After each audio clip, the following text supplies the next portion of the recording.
हमने देखा कि साइमन जो एक छोटे से गांव में रहता था, उसे नेफ्टिस, जो एक शक्तिशाली नेक्रोमेंसर थी, द्वारा कीजन अकादमी में आमंत्रित किया गया। यहाँ साइमन ने नेक्रोमेंसी की बुनियादी बातें सीखीं, का कार्टोलॉजी मंत्रों से लेकर अनडेड को उठाने तक। लेकिन अब उसकी यात्रा और भी दिलचस्प हो रही है, तो बिना किसी देरी के चलिए इसमें डूबते हैं। जब साइमन और हार्वर्ड उस डॉर्मेट्री में पहुंचे जहां काजन पहले से रहता था, तो काजन ने आधे ध्यान से उन्हें देखा और खुद से बड़बड़ाया, एक साल गुजर गया, नए छात्र, क्या हम यहाँ रह सकते हैं? काजन ने कंधे उचकाते हुए कहा, अगर सारी डॉर्मेट्री भर चुकी है, तो कोई ना कोई तो यहाँ जरूर आएगा। बस एक बात याद रखना, जब मैं जागा रहूं तब कोई शोर मत करना, जब मैं सो जाऊं तब जो चाहे करो। रात में नहाने के बाद साइमन ने अपनी सबस्पेस खोली और एक माउंटेन रैट का कंकाल निकाला। उसने पूरी रात अभ्यास किया, लेकिन किसी तय क्रम में नहीं, बल्कि अपने अंतर्ज्ञान पर भरोसा करते हुए। जैसे ही कंकाल बना, साइमन ने उसे तोड़ दिया। हार्वर्ड हैरान होकर बोला, तुमने इसे तोड़ा क्यों? साइमन ने बिना जवाब दिए वही नया जादू आजमाया जो प्रोफेसर आरोन ने सिखाया था, रिस्टोर। ये एक विशेष जादू था जो टूटे हुए कंकालों को उनके मूल रूप में बहाल कर सकता था, बशर्ते उन्हें डार्क मैजिक से ऊर्जा दी जाए। साइमन ने वातावरण में अपनी डार्क मैजिक छोड़ी और कंकाल खुद ब खुद जुड़ गया। ये देख हार्वर्ड दंग रह गया। पूरी रात साइमन कंकाल के जोड़ तोड़ के साथ प्रयोग करता रहा और अंत में उसने एक मानव जैसा माउंटेन रैट कंकाल बना लिया। अगले दिन डार्कनेस डायनामिक्स की कक्षा थी। यहाँ रून्स का महत्व और उनका मूल सिखाया जा रहा था। ये पूर्णतः तर्क और गणना पर आधारित विषय था, ठीक गणित की तरह। इसके बाद मैजिकल कॉम्बैट की कक्षा शुरू हुई। यह कक्षा खुले मैदान और जंगल में होती थी। छात्रों को आश्चर्य हो रहा था कि प्रोफेसर कहाँ है। तभी हिप्पोज का एक झुंड दौड़ता हुआ आया और उन्हें घेर लिया। सभी छात्र डर से कांपने लगे, लेकिन अचानक वे हिप्पो रुक गए। तभी टीए ट्रेनिंग अटेंडेंट ने संकेत किया कि सभी छात्र हिप्पो पर चढ़ जाएं। इसके बाद एक लंबी और उबड़-खाबड़ यात्रा के बाद वे अपनी मंजिल पर पहुंचे, जहां उन्हें एक रिफ्रेशमेंट ड्रिंक दी गई। इसके बाद प्रोफेसर हांगपेंग आई। वे एक दंतकथाओं में दर्ज योद्धा ने लेजेंडरी अनडेड हाइड्रा के 100 सिर तोड़ दिए थे और 5 दिनों तक लगातार युद्ध कर उसे हराया था। उन्होंने छात्रों को आदेश दिया, दौड़ना शुरू करो और मेरा अनुसरण करो। उनका पहला सिद्धांत था, एक मजबूत दिमाग के लिए एक मजबूत शरीर आवश्यक है। कुछ छात्र इस कसरत को पसंद कर रहे थे और पेड़ों के बीच छलांग लगा रहे थे, जबकि बाकी संघर्ष कर रहे थे। आखिरकार वे एक गहरी घाटी तक पहुंचे। प्रोफेसर हांगपेंग ने आदेश दिया, अपनी डार्क एनर्जी को पैरों में इकट्ठा करो और एक बार में छोड़ो। इससे तुम्हें ऊंचाई तक उछाल मिलेगा। इसके बाद उन्होंने खुद छलांग लगाई और घाटी के दूसरी ओर साफ और सुंदर लैंडिंग की। कई छात्रों ने इसे पहली बार में ही सीख लिया, लेकिन कुछ गिरकर घायल हो गए। हेक्टर की छलांग सबसे ऊंची थी, लेकिन साइमन ने धीरे धीरे अपनी ऊर्जा केंद्रित की और फिर छलांग लगाई। उसकी छलांग हेक्टर से भी ऊंची थी। प्रोफेसर इससे प्रभावित हुई। केवल 2 छात्र नीचे गिर गए। उनमें से एक थी एक कमजोर दिखने वाली वैम्पायर लड़की। हार्वर्ड ने बुदबुदाया, शायद ये पहली छात्रा होगी जिसे अकादमी से निकाला जाएगा। जब वे आगे बढ़ने लगे तो प्रोफेसर हांगपेंग अचानक लापता हो गईं। तभी वही हिप्पोज का झुंड फिर से आया। साइमन ने तुरंत छलांग लगाई, डरते हुए कि ये हिप्पो हमला कर सकते हैं। लेकिन जब वह उतरा तो उसने देखा कि कुछ छात्रों ने डार्क मैजिक से पोल बनाए थे। कुछ ने हिप्पोज को वश में कर लिया था और कुछ ने नई रणनीतियों से उन्हें रोका। तभी प्रोफेसर हांगपेंग प्रकट हुई और कहा, यह सिर्फ तुम्हारी सजगता की परीक्षा थी। इसके बाद उन्होंने छात्रों को स्नैक्स दिए। अगली परीक्षा में छात्रों को एक ऊंचे पहाड़ पर चढ़ना था, जबकि उन पर थकावट बढ़ाने वाला मंत्र डाला गया था। ये साइमन और हेक्टर के बीच प्रतिस्पर्धा में बदल गया, लेकिन फिर मैलिन बिल्कुल सामान्य तरीके से चलती हुई ऊपर पहुंच गई। हेक्टर चिल्लाया, यह धोखाधड़ी है। लेकिन प्रोफेसर हांगपेंग सिर्फ मुस्कुराई। कक्षा समाप्त होने के बाद छात्रों को वापस अकादमी भेजने के लिए एक टेलीपोर्टेशन सर्कल बनाया गया। लेकिन जैसे ही साइमन सर्कल में कदम रखता है, वह एक अज्ञात स्थान पर पहुंच जाता है। वह प्रोफेसर हांगपेंग के घर में था। उन्होंने समझाया, किसी ने टेलीपोर्टेशन सर्कल के साथ छेड़छाड़ की थी, इसलिए मैंने तुम्हें सुरक्षित रूप से यहाँ बुला लिया। उन्होंने साइमन की डार्क मैजिक पर पकड़ की तारीफ की और उसे मैजिकल कॉम्बैट में मेजर लेने का सुझाव दिया, लेकिन साइमन ने कुछ समय मांगा। जब साइमन अकादमी के सार्वजनिक स्नानागार में पहुंचा तो उसने उत्साहित हार्वर्ड को देखा, जो बता रहा था कि वह प्रोफेसर बाहिल के कार्यालय में टेलीपोर्ट हुआ था। तभी हेक्टर गुस्से में आया। मेलिन से हारने की वजह से वह आग बबूला था। उसने हार्वर्ड को अपमानित करना शुरू किया, लेकिन हार्वर्ड ने उसे चिढ़ाया जिससे हेक्टर और भड़क गया। उसने एक आक्रामक जादू डाला, लेकिन साइमन ने बीच में आकर उसे एक जबरदस्त राउंड किक मारी। हेक्टर ने इसे ब्लॉक किया और लड़ाई शुरू होने वाली थी कि काजन आ गया। हेक्टर रुक गया और गुस्से में बुदबुदाया, तुमसे बाद में मिलूंगा।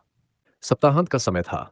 साइमन और हार्वर्ड सोच रहे थे कि इस बार का वीकेंड कैसे बिताया जाए। हार्वर्ड ने कहा, मैं इस बार रोचक जाऊंगा, कुछ बिजनेस का काम देखना है। फिर उसने समझाया कि एकेडमी से मिलने वाला स्टाइपेंड इतना कम है कि दूसरे साल में गुजारा मुश्किल हो जाएगा। इसलिए बेहतर होगा कि अभी से कुछ और कमाने का तरीका ढूंढ लिया जाए। ये कहकर वह एकेडमी से निकल गया। साइमन अकेले अपने कमरे में बैठा मिठाइयाँ खा रहा था।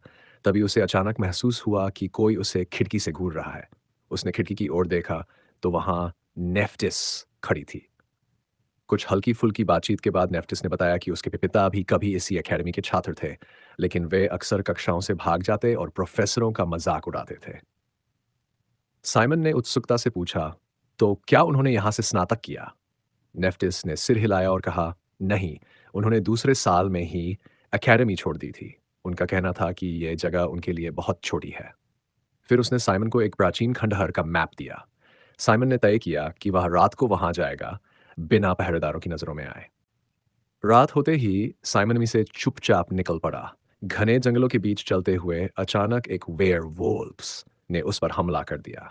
साइमन ने उसके पहले 2 वारों को मुश्किल से चकमा दिया और फिर उसने अपने संशोधित चूहे के कंकाल को बुलाया। अब वह कंकाल इंसानों की तरह चल सकता था और हाथ में तलवार पकड़े था। दोनों ने मिलकर वेयरवुल्फ पर हमला कर दिया। तलवारें उसके शरीर में गहराई तक उतर गई, जिससे वह लड़खड़ा गया। साइमन ने मौके का फायदा उठाया और अपनी तलवार पूरी ताकत से वेयरवुल्फ के शरीर में घुसेड़ दी। भेड़िया कुछ क्षण तड़पने के बाद गिर पड़ा। वह मर चुका था। खंडहर तक पहुंचकर साइमन ने चारों ओर देखा, लेकिन कोई प्रवेश द्वार नहीं दिखा। उसने अनुमान लगाया कि यह भूमिगत होगा, इसलिए खुदाई शुरू कर दी। थोड़ी देर बाद उसे एक दरवाजा मिला, जिस पर एक रहस्यमय यंत्र लगा था। साइमन ने उसमें अपनी डार्क मैजिक डाली और दरवाजा खुल गया। अंदर घुसते ही उसे एक पत्थर का मोनोलिथ दिखाई दिया, जिस पर कुछ प्राचीन अक्षर खुदे हुए थे। पास ही एक विशाल खोपड़ी पड़ी थी। जैसे ही साइमन ने उसे छुआ, उसे महसूस हुआ कि यह बहुत प्राचीन थी। उसने टूटे हुए टुकड़ों को जोड़ा और मैजिक डाली। वह घबरा गया था कि कहीं यह जीवंत होकर उस पर हमला न कर दे। इसके बाद उसने खोपड़ी से जुड़े कंकाल के अंगों को जोड़ा और धीरे धीरे एक विशाल कंकाल योद्धा का शरीर तैयार हो गया। अचानक मनोलिखे अक्षर चमक उठे और एक तीव्र रोशनी फैली। कंकाल ने बोलना शुरू किया, किसने मेरी शांति भंग की? कंकाल की गहरी आवाज गूंजी, तुम कौन हो? साइमन ने उत्तर दिया, मैं साइमन फोलेंटिया हूं। जैसे ही कंकाल ने फोलेंटिया नाम सुना, उसने आश्चर्य से पूछा, क्या तुम रिचर्ड फोलेंटिया के वंशज हो? साइमन ने जवाब दिया, मैं उनका पुत्र हूं। कंकाल का चेहरा भाव शून्य था, लेकिन उसके स्वर में एक अजीब सी नॉस्टैल्जिया थी। उसने कहा, मेरा नाम फियर है। तुम्हारे पिता ने ही मुझे और मेरी सेना बैटालियन को मुक्त किया था, लेकिन किसी अज्ञात कारण से उन्होंने हमें भंग कर दिया। अगर तुम चाहो तो मुझसे कंट्रैक्ट कर सकते हो। बैटालियन एक विशेष प्रकार के अनडेड थे। वे अपनी स्वयं की इच्छा शक्ति रखते थे और अनडेड होते हुए भी वे अपने मालिक की मैजिक का उपभोग नहीं करते थे। साइमन ने कॉन्ट्रैक्ट स्वीकार कर लिया। उसने अपना हाथ फियर के कोर पर रखा, और कॉन्ट्रैक्ट पूरा होते ही साइमन को महसूस हुआ कि उसकी जादुई कोर पहले से अधिक बड़ी और स्थिर हो गई है। अब वह लाखों अनडेड को नियंत्रित कर सकता था, बिना किसी दुष्प्रभाव के। इसके बाद फियर ने खुलासा किया कि बैटालियन को अब तक क्यों छुपना पड़ा। रिचर्ड फोलेंटिया ने एक पुजारिन से प्रेम किया था और 100 साल के युद्ध के दौरान बैटालियन को उसकी रक्षा करने का आदेश दिया था। इस संघर्ष में उन्होंने कई नेक्रोमैंसर को मार डाला था। इस वजह से उन्हें खतरनाक माना जाता था और उन पर पाबंदी लगा दी गई थी। जब साइमन ने अपनी माँ का नाम सुना, तो वह आश्चर्य में पड़ गया। फियर और साइमन ने भविष्य की योजना बनाई। साइमन को कीजेन अकादमी में रहकर और अधिक जगह ज्ञान प्राप्त करना था, जबकि फियर को बैटालियन के बचे हुए सदस्यों की तलाश करनी थी। इसके बाद साइमन एकेडमी लौट आया और गहरी नींद में सो गया। अगली सुबह हार्वर्ड भी वापस आ गया और उन्होंने आगामी परीक्षा पर चर्चा शुरू कर दी।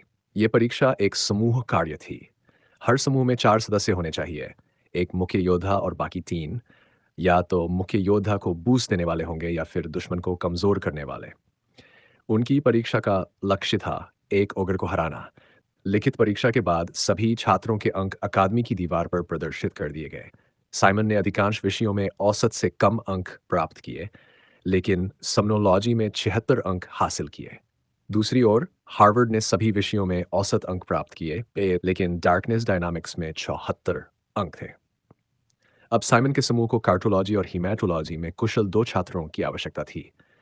लेकिन समस्या ये थी कि अधिकांश समूह पहले ही बन चुके थे और साइमन के कम औसत अंकों के कारण कोई भी उसके समूह में शामिल नहीं होना चाहता था। आखिरकार साइमन ने मैलिन से संपर्क किया, जो अकेली छात्रा थी जिसका औसत 90 से अधिक था। मैलिन ने साइमन का मजाक उड़ाया और व्यंग्यात्मक स्वर में कहा, क्या तुम्हें लगता है कि मैं तुम्हारे जैसे असफल छात्र के साथ समूह बनाऊंगी? लेकिन साइमन ने आत्मविश्वास से उत्तर दिया, मैं तुम्हें हर क्षेत्र में पछाड़ दूंगा और अगर मैं ऐसा नहीं कर सका तो मैं अकादमी छोड़ दूंगा। इतना साहसी दावा सुनकर मैलिन सहमत हो गई। एक कारण यह भी था कि वह समनोलॉजी की प्रैक्टिकल परीक्षाओं में कमजोर थी और साइमन ने पहले हेक्टर को हराकर अपनी क्षमता साबित की थी। अब समूह को हीमेटोलॉजी में विशिष्टता प्राप्त किसी व्यक्ति की आवश्यकता थी। आखिरकार उन्होंने उर्सुला को अपने समूह में शामिल किया, वही लड़की जो पहाड़ी कूद के दौरान गिर गई थी। लेकिन लिखित परीक्षा में उसने हीमेटोलॉजी में 87 अंक प्राप्त किए थे। इस तरह साइमन, हार्वर्ड, मैलिन और उर्सुला का समूह तैयार हो गया। उर्सुला एक महान वैम्पायर परिवार से थी जिसका 100 वर्ष के युद्ध में सक्रिय योगदान रहा था। दूसरी ओर मेलिन का संबंध आइवरी टावर से था, जिसे मैजिक टावर के नाम से भी जाना जाता था। एक ऐसा टावर जिसने 100 वर्ष के युद्ध में अपनी विनाशकारी शक्ति दिखाई थी। हार्वर्ड एक बड़े व्यापारी समूह का तीसरा बेटा था, जिसे व्यापार और संसाधनों का गहरा ज्ञान था। इस प्रकार 4 अलग-अलग पृष्ठभूमियों के लोग एक समूह में आ गए। मेलिन को समूह का नेता चुना गया और समूह का नाम रखा गया टीम ज़ेवन। बाकी समूहों में कुछ शास्त्र संतुलित थे, जहां सदस्यों की क्षमताएं एक दूसरे के पूरक थीं, जबकि कुछ बेहद असंतुलित थे, जहां सभी सदस्य केवल एक ही विषय में निपुण थे और बाकी विषयों में कमजोर। अब सभी समूहों को समूह मूल्यांकन की तैयारी करने के लिए कहा गया, जो पहले आभासी वर्चुअल रूप में होगा और फिर वास्तविक दुनिया में किया जाएगा। छात्रों को ओगर को हराने की योजना प्रस्तुत करने के लिए कहा गया। मैलिन की योजना सीधी थी। साइमन अपने स्केलेटन से ओगर को विचलित करेगा, उर्सुला उसके मूवमेंट को बाधित करेगी, हार्वर्ड एग्जॉस्ट स्पेल से उसे कमजोर करेगा और फिर मैलिन फायरबॉल से हमला करके उसे मार देगी। लेकिन जब उन्होंने ये योजना प्रस्तुत की तो प्रोफेसर संतुष्ट नहीं हुए। उन्होंने कहा कि हार्वर्ड और उर्सुला अपनी जादुई क्षमताओं का आक्रामक रूप से उपयोग नहीं कर रहे हैं। इसके बाद टॉक्सिकोलॉजी की कक्षा थी, जहां छात्रों को लो ग्रेड पॉइजन पोशंस बनाना सिखाया गया।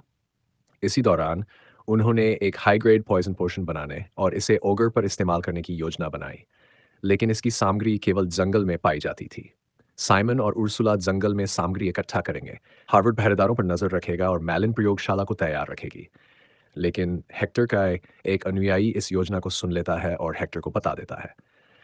रात में जब साइमन और उर्सुला जंगल में गए तो कोई पहरेदार नहीं था, लेकिन जैसे ही वे अंदर पहुंचे सभी पहरेदार वापस आ गए और किसी को खोजने लगे। साइमन और उर्सुला एक चट्टान के पीछे छिप गए, लेकिन शिकारी कुत्ते उनकी गन पकड़ चुके थे और उनके पीछे थे। तो साइमन ने अपने कंकाल को बाहर भेजा ताकि वह पहरेदारों का ध्यान भटका सके। जैसे ही पहरेदार उस कंकाल के पीछे भागे, उर्सुला ने शिकारी कुत्ते को रोकने की कोशिश की। उसने अपना रक्त जादू इस्तेमाल करके कुत्ते की आंखों पर हमला किया, जिससे वह कुछ समय के लिए अंधा हो गया। लेकिन शिकारी इतनी आसानी से हार मानने वाले नहीं थे। उन्होंने तुरंत तीरों की बौछार शुरू कर दी। दोनों छिपने की कोशिश कर रहे थे, क्योंकि अगर वे पकड़े जाते तो उन्हें अकादमी से निष्कासित कर दिया जाता। वे घने जंगल में भागे और थोड़ी देर बाद आराम करने के लिए रुके। तभी साइमन को पास से प्रार्थना करने की आवाज सुनाई दी। झाड़ियों के बीच से देखने पर उसने देखा कि एक पुजारी एक वेदी के सामने प्रार्थना कर रहा था, जिस पर एक लड़की की लाश बंधी हुई थी। ये दृश्य चौंकाने वाला था। एक पुजारी, जो आमतौर पर पवित्र जादू का उपयोग करता है, यहाँ मृतकों के साथ कुछ कर रहा था। इसका मतलब था कि वह व्यक्ति नेक्रोमैंसी और होली मैजिक दोनों का उपयोग कर सकता था, जो स्वाभाविक रूप से एक दूसरे के विपरीत होते हैं। साइमन के मन में कई सवाल उठे, लेकिन इससे पहले कि वह कुछ सोच पाता, पुजारी ने उसे देख लिया। अचानक उसने अपनी जंजीर साइमन की ओर फेंकी। साइमन ने तेजी से पीछे हटकर पहले कुछ हमलों से बचाव किया और अपनी तलवार निकाल ली। लेकिन जैसे ही उसने उसे झटके से वार करने के लिए आगे बढ़ाया, पुजारी की जंजीर ने उसकी तलवार को चकनाचूर कर दिया। अब उसके पास कोई हथियार नहीं था और वह कंकालों को बुलाने की कोशिश कर रहा था, लेकिन वे पुजारी के जादू के आगे टिक नहीं पा रहे थे। साइमन के पास कोई दूसरा रास्ता नहीं था, उसने फीर को बुलाया। जैसे ही फीर प्रकट हुआ, उसने अपनी भारी तलवार से पुजारी की जंजीरों को काट डाला और उसकी पवित्र भाला भी झटक दिया। फीर ने साइमन को इशारा किया कि यह पुजारी खिएजेन अकादमी के प्रोफेसरों के स्तर का था और वह इसे खुद संभाल सकता था। उसने साइमन को भागने का संकेत दिया। साइमन और उर्सुला तेजी से पीछे हटे, लेकिन वे अचानक एक पहाड़ी के किनारे पहुंच गए। साइमन के लिए यह कूदना आसान था, लेकिन उर्सुला ऐसा नहीं कर सकती थी। शिकारी कुत्ते उनकी ओर बढ़ रहे थे और उर्सुला ने लगभग हार मान ली। उसने आंखों में आंसू भरकर कहा कि वह साइमन का नाम नहीं बताएगी और उसे अकेले भाग जाना चाहिए। लेकिन साइमन उसे पीछे छोड़ने के लिए तैयार नहीं था। उसने उर्सुला को अपनी बाहों में उठाया और पूरी ताकत से छलांग लगा दी। वह पहाड़ी के दूसरी तरफ सुरक्षित उतर गया, लेकिन उर्सुला घायल थी। वह उसे अस्पताल नहीं ले जा सकता था, क्योंकि वहां जाने पर डॉक्टरों को उसके जख्मों का कारण बताना पड़ता। इसलिए वह उसे अपने डॉर्म में ले गया और एक महिला से मदद मांगी, जिसे उसने पहले किसी समय सहायता की थी। उसने उर्सुला के घावों पर पट्टी बांधनी शुरू की और इस तरह वे मुश्किल से इस घटना से बच पाए। साइमन अपने डॉर्म में पहुंचा, जहां हार्वर्ड पहले से ही उसका इंतजार कर रहा था। हार्वर्ड बेहद चिंतित था और उसने बताया कि उसे भी गार्ड ने पीछा किया था, जिस वजह से वह साइमन को कोई संकेत नहीं दे सका। साइमन ने उसे आश्वस्त किया कि सब ठीक है। रात को सोने से पहले साइमन उस पुजारी के बारे में सोच रहा था। वह निश्चित रूप से कीजेन अकादमी के लिए एक गद्दार हो सकता था। ये बात बहुत गंभीर थी, इसलिए उसने तय किया कि वह खुद नेफ्टिस को इसकी सूचना देगा। अगली सुबह उसने उर्सुला को समझाया कि वह इस पुजारी या बीती रात की घटना के बारे में किसी को कुछ न बताए। उर्सुला ने सहमति जताई। इसके बाद वे अपनी अगली कक्षा में गए, जो कि कार्टोलॉजी की थी। प्रोफेसर बाहिल ने समझाया कि कार्टोलॉजी के मंत्रों का उपयोग किसी की टीम को मजबूत करने के लिए किया जा सकता है। विशेष रूप से ट्रांसफर कर्स स्पेल के माध्यम से कोई अपनी डार्क एनर्जी दूसरों को हस्तांतरित कर सकता है। इस अभ्यास के लिए लक्ष्य एक पौधा था। छात्रों को अपनी डार्क एनर्जी को पौधे में स्थानांतरित करना था। साइमन को इस प्रक्रिया में कठिनाई हो रही थी। वह ठीक से ऊर्जा स्थानांतरित नहीं कर पा रहा था। तब प्रोफेसर बाहिल उसके पास आए और उसे निर्देश दिया कि वह अपने जादुई कोर से जुड़ने की कोशिश करे। उन्होंने समझाया कि उसे अपने कोर को जबरदस्ती ऊर्जा छोड़ने के लिए मजबूर नहीं करना चाहिए, बल्कि उसे शांत करना चाहिए, जिससे ऊर्जा स्वाभाविक रूप से बाहर आए। साइमन ने जैसे ही ये तकनीक अपनाई, उसका पौधा एक विशाल वृक्ष में बदल गया, पूरी कक्षा में सबसे बड़ा। इसके बाद की कक्षा में प्रोफेसर हांगपेंग ने साइमन को व्यक्तिगत रूप से प्रशिक्षित किया। वह उसे सिखा रही थी कि कैसे पैरों में ऊर्जा इकट्ठा करके एक शक्तिशाली किक मारी जाए। ये विशेष प्रशिक्षण देखकर कक्षा के अन्य छात्र ईर्ष्या से भर गए। कुछ छात्र, जिनमें मेलिन भी शामिल थी, साइमन के पास आए और उससे अनुरोध किया कि वह उन्हें भी ये तकनीक सिखाए। इसके बाद समनोलॉजी की कक्षा थी, जहां प्रोफेसर एरन पुनर्स्थापन रेस्टोरेशन मंत्र सिखा रहे थे। लेकिन साइमन पहले ही इसे कई बार कर चुका था, इसलिए वह ध्यान नहीं दे रहा था। मेलिन ने उससे पूछा कि वह ध्यान क्यों नहीं दे रहा, तो जवाब में साइमन ने उसे अपना रेस्टोरेशन कौशल दिखाया। इसी बीच प्रोफेसर एरन उनके पास आए और साइमन को कक्षा के बाद रुकने के लिए कहा। मेलिन, उर्सुला और हार्वर्ड चिंतित हो गए। उन्हें लगा कि प्रोफेसर साइमन को डांटने वाले हैं। लेकिन इसके विपरीत एरन ने उसे अतिरिक्त पाठ पढ़ाना शुरू किया। उन्होंने उसे एक शक्तिशाली हड्डी की कवच बोन आर्मर दिखाई, जो एक दानव की खोपड़ी से बनी थी। उन्होंने समझाया कि यदि कोई अपने शरीर को हड्डियों से डंक ले, तो वह एक शक्तिशाली कवच बन सकता है। इसके अलावा जब कोई पुनर्स्थापन मंत्र कर रहा हो और हड्डी हवा में हो, तो उसकी नोक को लक्ष्य की ओर निर्देशित किया जा सकता है, या फिर पुनर्स्थापन को बीच में ही रोककर हड्डियों को एक दूसरे से जोड़कर जंजीर बना सकते हैं। एक अन्य तकनीक में हड्डियों को जमीन में गाड़कर एक कैदखाना बनाया जा सकता है। ये सभी दूसरी वर्ष की कक्षाओं के पाठ थे, लेकिन साइमन इसे अभी ही सीख रहा था। साइमन ने अभ्यास के दौरान हड्डियों को एक पेड़ के चारों ओर लपेट दिया और फिर पुनर्स्थापन प्रक्रिया को रोककर पूरी ताकत से पेड़ को बीच से तोड़ दिया। प्रोफेसर एरन उसकी इस दक्षता से प्रभावित हुए। बाहर मैलिन और बाकी लोग बेचैनी से साइमन का इंतजार कर रहे थे। जब उन्होंने सुना कि उन्होंने उसे डांटा नहीं बल्कि अतिरिक्त पाठ पढ़ाया, तो वे फिर से ईर्ष्या से भर गए। लेकिन जलन का समय नहीं था। अगले दिन उन्हें अपने ओगर के खिलाफ लड़ाई की परीक्षा देनी थी। उन्होंने अपने उच्च स्तरीय ज़हर का मिश्रण तैयार कर लिया और अब पूरी तरह से तैयार थे।